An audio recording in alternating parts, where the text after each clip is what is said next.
what are some of the things that you guys do at research teams? Because I guess one question that a lot of people ask is, and it's funny enough, I saw this as one of the topics at the Fort EU as well. Yeah. What does the research team do? And what is the cloud security research team? What do they do? Yeah, you sound like a CEO asking like, why do we pay you? Why? What do they do again? I guess like our core responsibility is building detections into the tool. So this would be identifying different misconfigurations and things like that. So people on research teams, one of the attributes of that type of human is probably that they have a social media addiction to Twitter and seeing what are the new blog posts from other people in the cloud security community out there as well. Do you know what a cloud research team is? In this episode with Scott Piper from Wiz, we spoke about what is a cloud security research team, why are they different to a Pentesting team, why are they different to a bug bounty, why is there a need for having a research team in the first place, and all the work that all the amazing people who find your security vulnerabilities in cloud service providers, in adjacent AI, and everything else that goes around with it. In this conversation with Scott, we spoke about that. We also spoke about how enterprise who are looking at moving into cloud today or trying to tackle the cloud security challenge, how you are able to at least get to a point where you're comfortable with the security posture of your cloud environments. Why worthwhile calling out, we are recording this at Forward cloudsec EU. It's a great conference. It's a not-for-profit conference that you should check it out, which is run by practitioners for practitioners. I also want to say thank you to everyone who said hello to us and enjoyed the podcast. Super grateful. Thank you so much for coming and saying hello and coming on my vlog as well. I look forward to seeing you at more conferences, and I hope you enjoy this conversation. If you know someone who's interested in a cloud security research role or is looking into what kind of research is available, definitely check out this episode. If you're here for a second or third time and you're listening to this on Apple or Spotify, definitely give us a review or rating. It definitely helps more people find out more about us. But if you are watching this on YouTube or LinkedIn, definitely give a subscribe, follow, and leave a comment for what else would you want us to cover. I hope you enjoy this episode. I will talk to you soon. Welcome to another episode of Cloud Security Podcast. We are at Fort cloudsec EU today. And I've got Scott with me. So welcome to the show, Scott. Could you give us a bit about yourself? What are you doing these days? And where was your cloud security journey started? Yeah, so I'm working at Wiz these days on the threat research team there. And I have, for past number of years, been focused on AWS. Prior to this, some of the things that I've done was one of the original organizers for Forward cloudsec. So we're now here at Forward cloudsec EU. So first one, by the way, yeah. Yes, so the organization has expanded international now and had also at one point in my career written a number of public open source tools and things. So a tool called Cloud Mapper, flaws.cloud, a CTF back in the day. So now just continuing in that role in terms of creating some public blog posts and other things as well. What are some of the things that you guys do at research teams? Because I guess one question that a lot of people ask is like, and it's funny enough, I saw this as one of the topics at the Fort EU as well. Yeah. What does the research team do? And what is the cloud security research team? What do they do? Yeah, you sound like a CEO asking like, why do we pay you? Why? What do they do again? I guess like our core responsibility is building detections into the tool. So this would be identifying different misconfigurations and things like that. So people on research teams, one of the attributes of that type of human is probably that they have a social media addiction to Twitter and seeing what are the new blog posts from other people in the cloud security community out there as well, and making sure that our own product is taking like those types of things into consideration. And then also trying to generate those detections on our own as well, reading through the documentation, testing out various things in order to create that type of detection capability, running honeypots as well, and seeing like what are attackers doing in that environment. For us, we now have capabilities not only in terms of like CSPM type capabilities in terms of detecting misconfigurations in cloud environments, but then also moving more into monitoring different cloud logs and events in order to detect things there as well. So those types of activities, writing blog posts on things, some conference talks, and as part of that, we're trying to share that information with people, but then also identifying what are our best practices that people should follow, what are the things that we are hearing and seeing from some of the maybe more advanced companies out there. What are they doing, and trying to share that with people as well in different ways, seeing things that may not be working as well for people and trying to identify how to improve on those things. In terms of specifically going into the differentiation, because a lot of people look at research and go, Oh, so is it like bug bounty programs? Or so what would be the difference between a cloud security research and like that kind of traditional security research? So we have two research teams at Wiz. So we have what's called our vulnerability research team and our threat research team. I'm on the threat research team. The vulnerability research team is the cooler team, maybe in terms of Is that where you are? Is that and so I'm not on that one. But those are the ones that are like hacking into the different cloud providers. Nowadays, they're hacking into some of the different AI services. And so they're trying to break in. And the purpose behind that is, one, they want to ensure that these are secure services. Everybody is building on these foundations.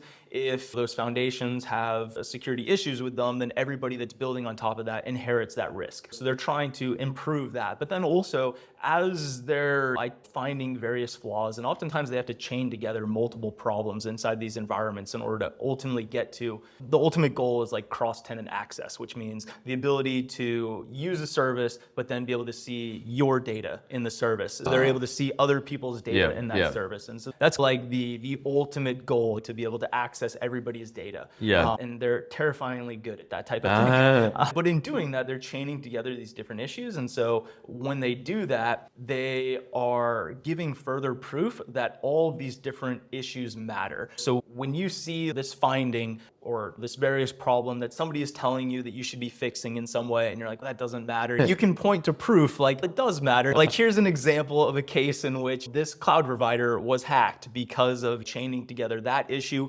along with other issues. And so it gives that proof of those types of things. And so to your point also, in terms of what does the threat research team do, or the research teams, like that type of work was also tied into what we call the Peach framework. So this is something that we released to tell people, if you have a multi-tenant product, here's how to segment things, here's some of the things you should watch out for. So oftentimes the types of research we're doing is feeding back into other things. So people in the research team are like siloed, may not be the right word, but focused on different areas. Like, I only focus on AWS. If you ask me a question about Azure or GCP, I have no idea, but focused only on that one thing. And so different people on the team are experts in different areas and are able to just dive way more deeper than is financially possible at like companies that don't have dedicated research teams and people dedicated to having expertise in these different areas. So you have these people that ideally, hopefully, have this expertise in different areas, and then are feeding that back into blog posts, the product in different ways, writing these community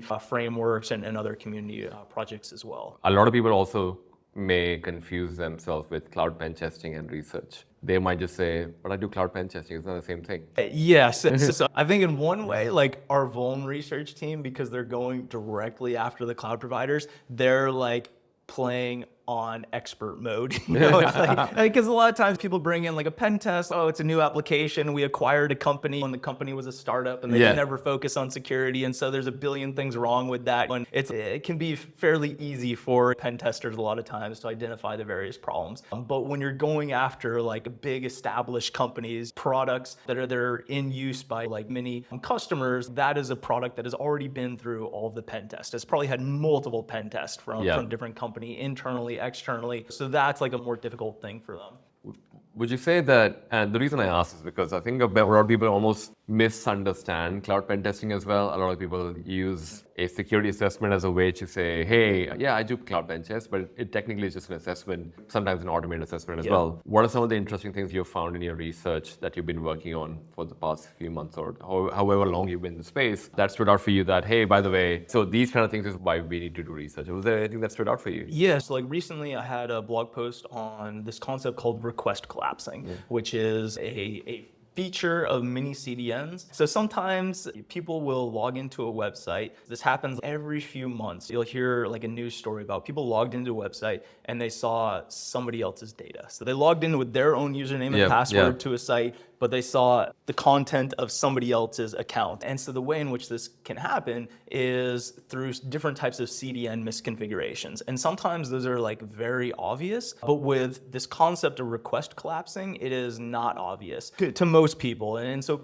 I guess to try and quickly summarize it is a CDN will cache a request. So you make a request, it caches it, somebody else makes the same request, and it returns that response to them. but what happens if multiple people make the same request at the same time? Should all those requests go through to the origin, or should it cache the very first one and then send the rest of them? And what happens if that first request that is going to be cached in some way ends up with some type of caching directive saying, don't cache this. So you've held up all of these requests, and then something says, don't cache it. Do you then make all those requests to the origin, which could potentially be, if it's a very popular site, maybe like suddenly 1 million requests are flooding in. Basically, things can work in an unexpected way. And so the blog post talks about what to watch out for there. And so that's like an example of something where identifying a problem that exists out there, but it's not a problem where there's like a clear, you misconfigured something, you did something in a bad way. This is functionality that oftentimes people don't understand this is how it works. And so you should be mindful of this because it does lead to security incidents every once in a while. Yeah. And I guess because there's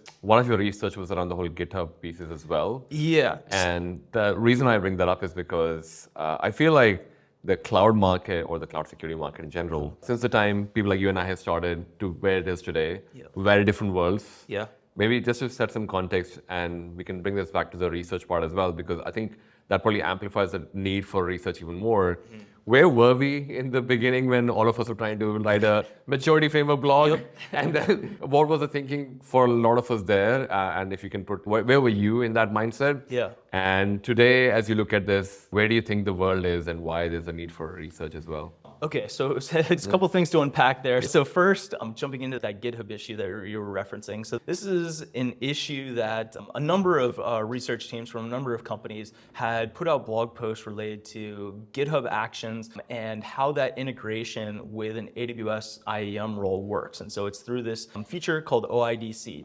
And this was resulting in some cases in the ability for, if you created one of these integrations and you misconfigured something in a certain way, it could allow an attacker to set up their own GitHub action to be able to assume the role into your account. And so there were a number of blog posts where people identified this problem, identified a number of victims with it. And so I was luckily given the time to investigate this more thoroughly, deep dive into it, and try and drive it home in terms of eradicating the issue. Because it was one of those problems where, like, looking at it, it's one of those things you see it and you're like, this shouldn't exist. This is always bad. And so when there's cases where it's like always bad, that's where you oftentimes have a lot of leverage with different vendors like AWS to be able to see if there's something they can do to, like, basically make this not possible for people to do anymore. And so this was luckily like one of those types of problems. And I took like a multi-pronged approach to it. One of them was there was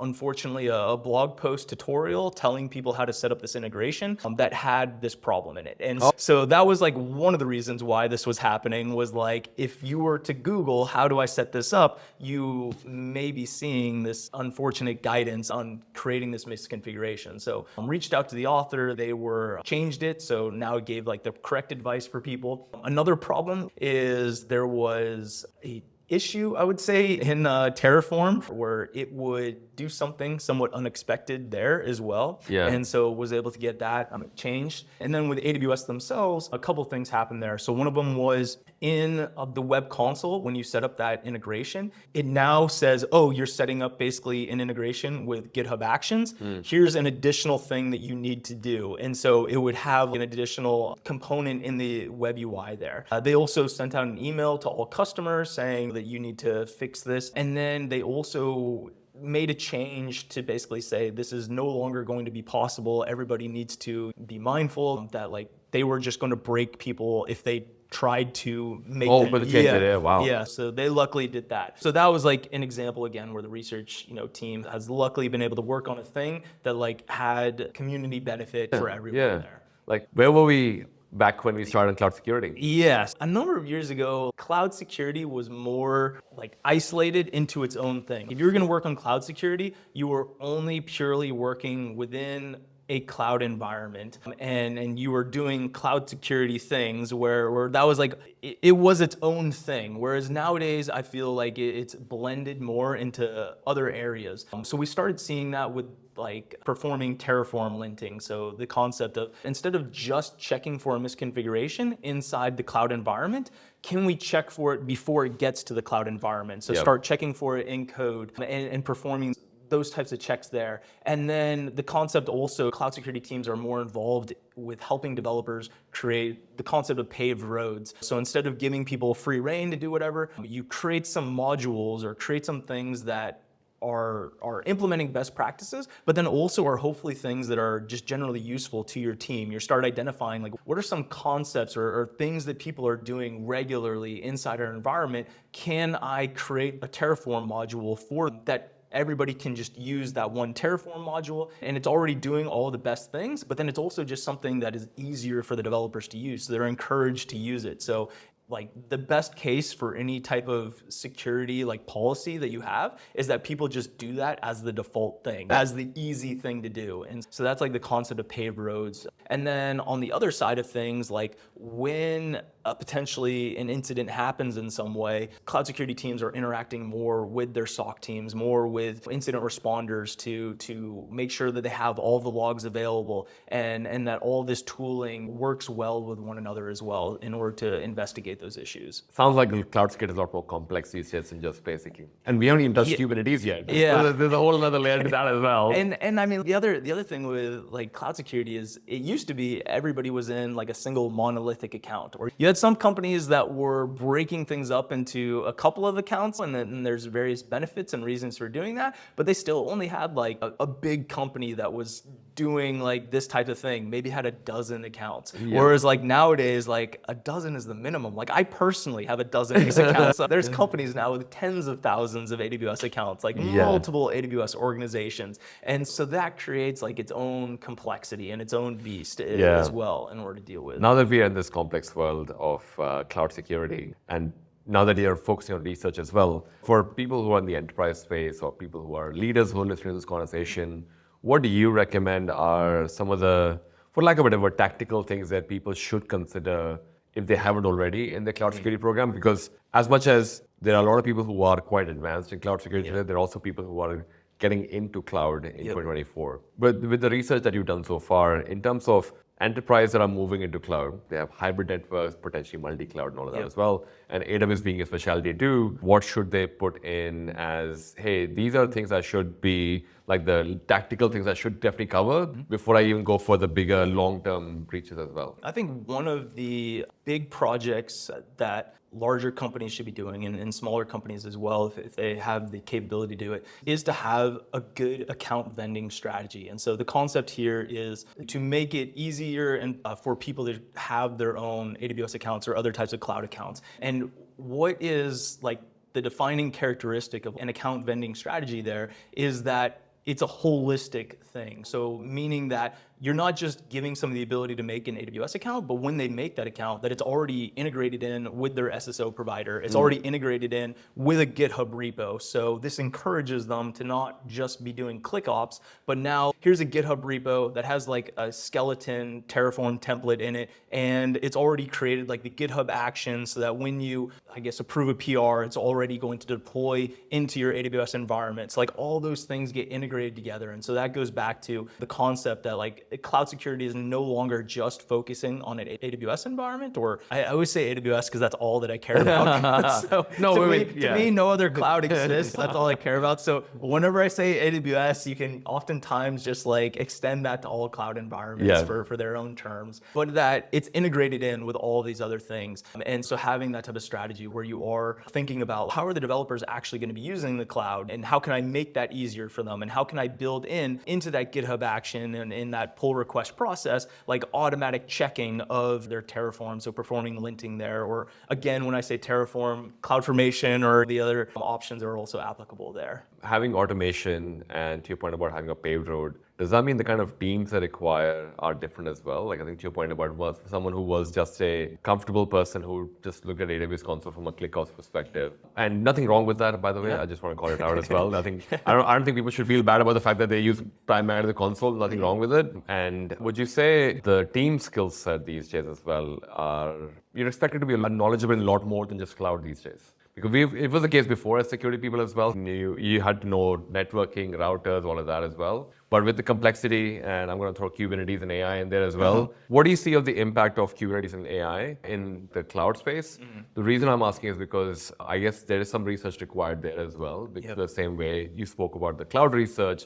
I feel, are these some of the other components that people should start consider as, hey, these are components that have tentacles into my cloud environment, so they're equally important versus, no, I just need to focus on the cloud. It is important to know about those other things because AI especially lives and dies based on the access to data that it has. Yeah. And so as a result of that, it oftentimes has access to a lot of critical data inside people's environments. And so you have to be aware of how your company is using AI because you want to understand like what has access to all of your confidential proprietary data. Yeah. And so that's a key thing there. But then the other part about Gen AI these days is I think the most valuable part of that for cloud security practitioners is that one of the things it does very well is translation. And so within security world, we end up having a lot of domain-specific languages. And you have one way in which you're querying this type of logs. You have another way you're querying this other type of data source. And that's one thing that Gen AI can do very well is performing that translation. So you're like, I just want to be able to search for this thing, and then it can generate those types of queries for you. So that. My final question is also around, a lot of you want to become threat research people as well in cloud. It's not the same as bug bounty research. So for people who are probably considering going down that path of doing a cloud security research, is there a pathway? Because this field didn't even exist until a few years ago. So now, yeah, it's always hard trying to give advice and guidance to people, especially because whatever got me to here is probably not what's going to get anybody else to where they were. Because to your point, cloud security was not a job role at the time that we joined it. And so I think some people come at it from the perspective of they were just building applications and started taking more and more of an interest into cloud security in different ways. And I think that is very relevant for the type of role that I'm in, where I want to give people guidance on best practices. Like I'm not ever trying to find bug bounties, like trying to find problems in other people's environments. I'm trying to generate detections for misconfigurations in our own environment. And so a lot of times you have people that are building things in the cloud that start slowly moving into more cloud security type roles just because as they're building things that they're capable and understanding like what is happening inside their environment in terms of where are places where they start thinking, oh, we already have a linter for tabs versus spaces inside our code or you know, something like that. And they can start saying, oh, I'm already checking for those types of things. I might as well check if somebody's going to make a public S3 bucket. And so they start being able to add in those additional detections and checks in different places. And so those people come from a very strong background. So people that are already building things. But then you also have people that come from like more incident response types roles. And they start saying, oh, we hopefully have not had an incident in the cloud, but maybe they worry that they may one day. And so they start learning what are the type of log sources that exist there, what is normal in my environment, and they start digging around and seeing what do logs normally look like in their environment. You start having ideas of, oh, I should check for this thing, and then you realize that thing happens 10,000 times a day in your environment, and you start better understanding what your environment looks like. And so those people also, I think, end up moving into those cloud security roles too. With the research team that probably, obviously, it's definitely encouraged to try and do some more research in your current roles, expand into it. Because you said a lot of your focus tends to be on best practices. What are some of the best practices for enterprise in an AWS cloud security kind of context? I did want to say I focus on best practices, but then we have other people on the team, on the research team, doing a lot of other things. So we have some people that have generated a number of CTFs for people to be able to play and understand things. So we have a CTF that's dedicated to Kubernetes, one to EKS, one on IAM, and then the latest one is on Gen AI. So you can actually like try and do some prompt engineering type stuff there. So we have those, and we have various other like projects that have been created. So there is research, it is pretty broad in terms of like the things that people can do. But to your question, as I mentioned, like the account vending strategy, I think is a really powerful thing for companies to focus on there. And I think that shifting left, as they say, to getting more involved in developers and trying to help them generate those types of paved roads and things as well. But then also being able to add in more and more detections on that side of things before things actually get deployed into their environment. And that can be really powerful as well, because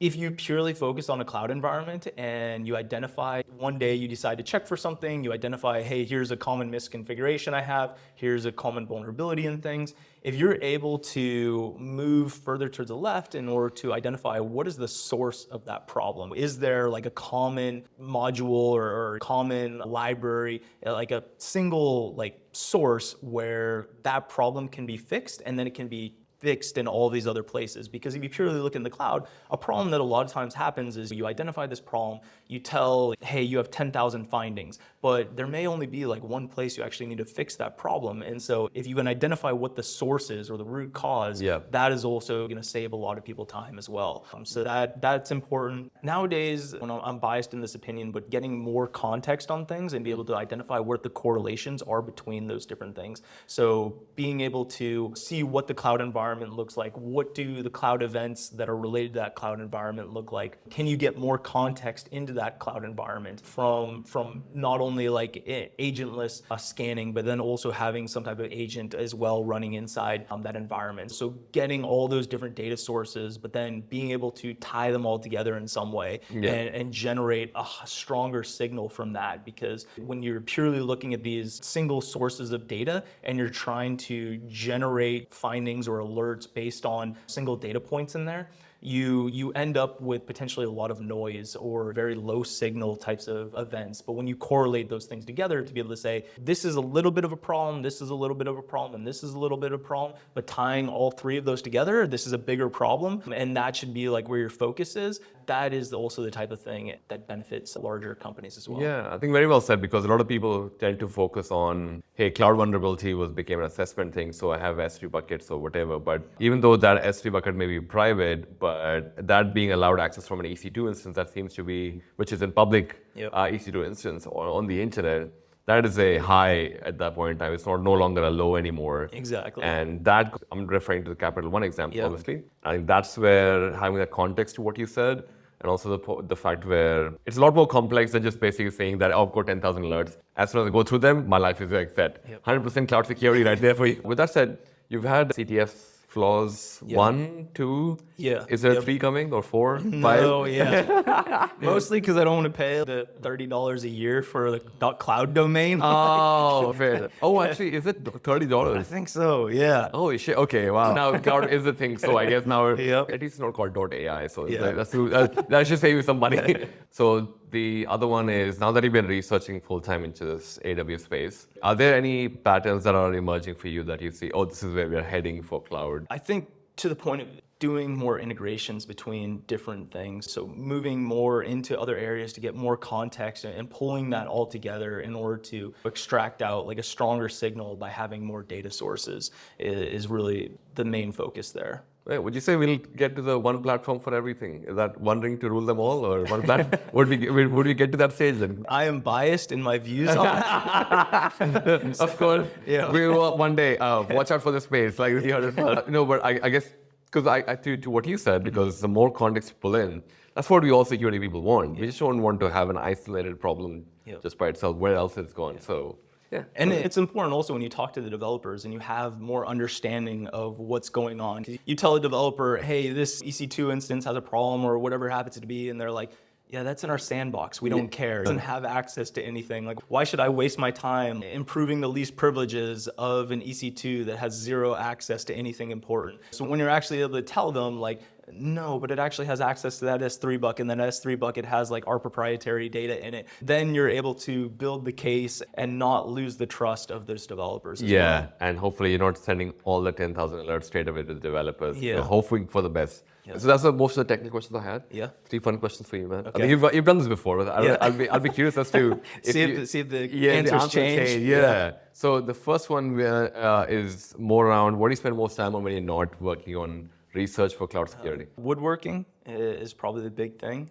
Making a table? I have not made a table. I've made a door. Is it just multiple doors in your house standing up, or like actually hinged? Currently one door that's actually installed. The goal is to create like a front door to my house, but creating an internal door versus an external door, you have to start worrying about what happens if there's like a moisture difference and the wood expands. And so I made the internal door first as like a kind of test for myself. Wait, there's no front door in your house? I do have a front door, but I want to replace it. So I want to replace it with one that I make myself. Wait, you don't have, wow, how safe is Utah, man? Yeah. What is something that you're proud of that is not on your social media? I'm trying to think of what's not on my social media too. Your door is not on social media.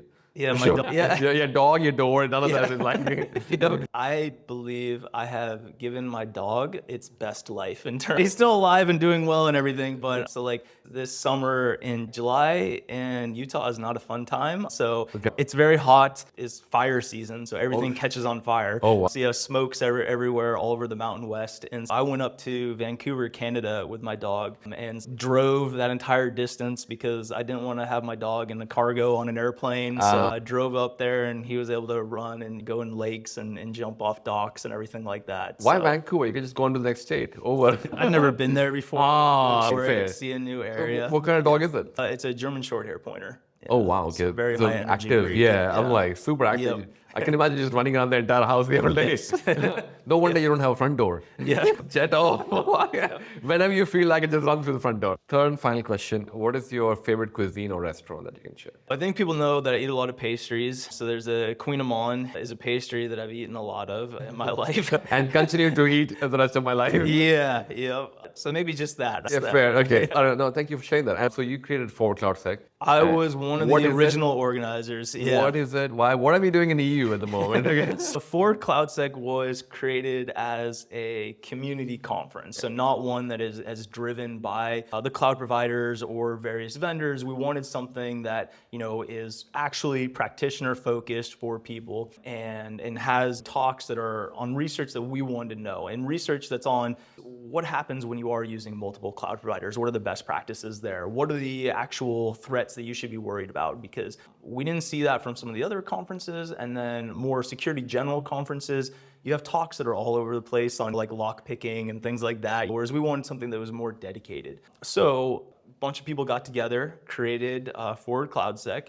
And so our first year was in 2020, and it's continued on. It's continued becoming more successful. And this year, there were two major risks that were taken. One of them being to separate from Reinforce. So moving away from AWS's Reinforce, it had previously been in the same city right alongside it. So this was the first year we're in a different city. And then also having two Forward cloudsecs. So there is a completely separate team. So I only focus on like the US Forward cloudsec and involved with that. Whereas I have not been involved at all with this one. There has been some overlap between some of the individuals between both of the Forward cloudsec, but I was not involved in this one, and this one has been amazing. Today, I only was able to see Rami's talk so far. It was the first talk of the day before we started recording this, and his talk was phenomenal. The rest of the lineup looks phenomenal as well, and so it has been a success. Super packed room with everybody actually attending, because anytime you run a conference, it's like throwing a party and you're not sure who's going to actually show up. And so luckily, like, people have showed up. People submitted talks.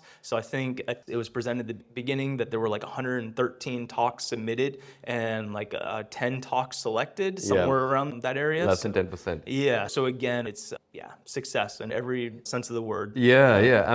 And also not-for-profit as well. Exactly, yeah. So we have people, all the different organizers work at different companies. Some are like vendors, some are practitioners. And so we really try to ensure that it's not going to get biased in different ways by different people, and try to ensure when we are, selecting talks, that you try and make sure, are there talks represented all the different cloud providers, or try and have as much different interest areas as possible, all within cloud security as well. But the team here, again, like I have not been involved at all. Like I get to just sit here as an attendee and just enjoy it while they're like super stressed, and I get to laugh because I'm like, I know what that feels like.